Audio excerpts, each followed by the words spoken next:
केला बेचने वाली चुड़ैल। एक बार की बात है, जादूपुर नाम के गांव में करतब दिखाती एक औरत एक रेड्डी के लिए गांव में आती है। आइए आइए मेहरबान कदरदान, खाइए रोहड़ा के ताजे ताजे केले, कभी खाए नहीं होंगे ऐसे केले, पीले पीले केले खाइए। ये कहकर रोहड़ा हाथों में 4 केले लिए उन्हें सर्कल में जोर जोर से हवा में उछालती हुई करतब दिखाती है, जिसे देखकर आसपास के सारे बच्चे अपने अपने मम्मी पापा से उस औरत के पास जाने की जिद करने लग जाते हैं।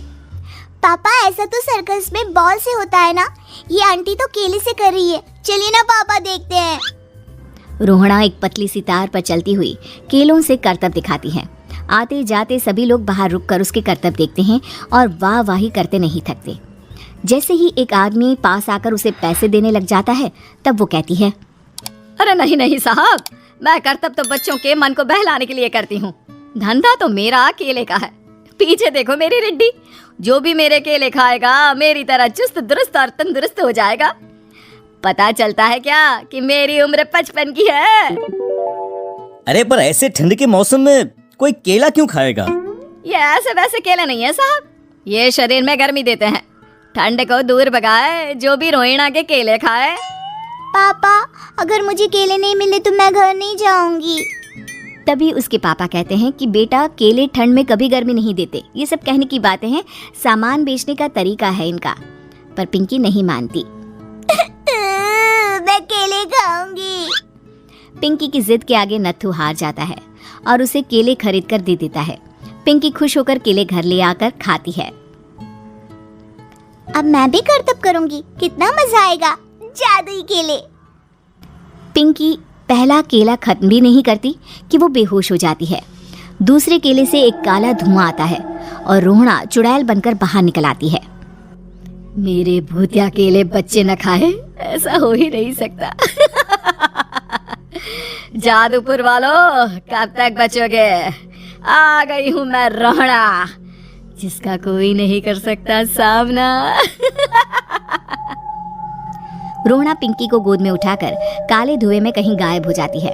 शाम के वक्त नत्थू घर लौटता है और पिंकी को घर में ना पाकर उसकी माँ से कहता है, माँ पिंकी कहाँ है? अरे बेटा, उसे तो तू सुबह करतब दिखाने ले गया था ना, फिर कहाँ वापस आए तुम दोनों?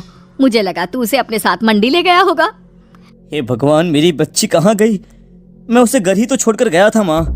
नत्थू गांव के घर कोने में अपनी बेटी को ढूंढता है, पर उसे वो कहीं नहीं मिलती।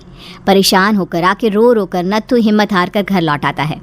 अगली सुबह रोहड़ा फिर से करतब दिखाने आती है और इस बार पिंकी की तरह रोनी केले खरीद लेता है। 50 रुपए दिए थे पापा ने, सारे पैसों की मैंने केले खरीद लिए हैं। अब मैं भी आंटी की तरह ही करतबबाज बन जाऊंगा। यही सोचते हुए रोनी केले खाता है और पहला अकेला केला आधा खत्म भी नहीं करता कि चुड़ैल उसके सामने आ जाती है। मेरे साथ चलने का समय आ गया है रोनी। ये तो बस शुरुआत है, अब इस गांव के सारे बच्चे धीरे धीरे मेरे कब्जे में होंगे, एक बच्चा भी नहीं बचेगा।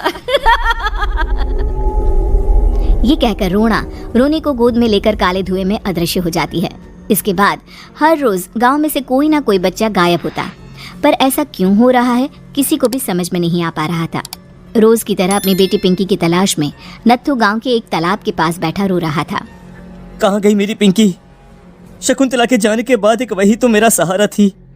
अरे उसकी आत्मा कोस रही होगी मुझे कि मैं अपनी बच्ची को संभाल भी नहीं पाया।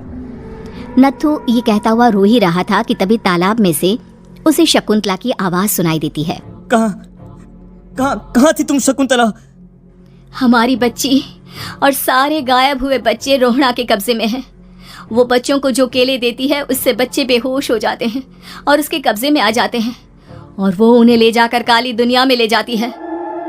पर वो ऐसा क्यों कर रही है? ये मैं नहीं जानती, पर उस दुनिया का रास्ता मैं आपको बता सकती हूँ।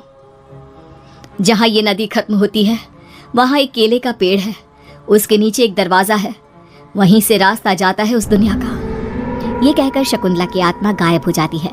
गांव के सभी लोग झुंड बनाकर उसी रास्ते से काली दुनिया में चले जाते हैं और वहाँ देखते हैं कि सारे बच्चे वहाँ काम कर रहे थे। पापा मुझे ले चलो यहाँ से। पापा सभी बच्चे अपने मम्मी पापा से लिपट जाते हैं। तो तुम लोग यहाँ तक आ गए? क्यों हमारे बच्चों को पकड़ लिया तूने? तुझे शिकार ही बनाना है तो ले, हम सब आ गए हैं, हमें खा ले। नहीं, मुझे बच्चे चाहिए। मेरे बच्चे के बदले तुम लोगों के बच्चे। क्या मतलब? मैं इसी गांव में रहने वाली एक औरत थी। केले की चोरी के इल्जाम में मेरे बेटे को गांव वालों ने इतना मारा कि वो मर गया। उसी दिन मैंने ठान लिया कि गांव वालों का भी वही हाल करूंगी। कुछ दिन बाद बेटे के चले जाने के दुख में मैं भी मर गई और मेरी भटकती आत्मा एक चुड़ैल बन गई। और फिर मैंने बदला लिया तुम सबके बच्चे छीनकर। बर्दाश्त नहीं कर पाए ना? सोचो मुझ पर क्या बीती होगी। हमें माफ कर दो रोना। पता नहीं ये किसकी गलती थी, पर हम सभी माफी मांगते हैं। हमारी खुशियाँ लौटा दो, तुम भी तो एक माँ हो। गांव वालों की बात सुनकर रोना का मन पिघल जाता है और वो बच्चों को छोड़ देती है।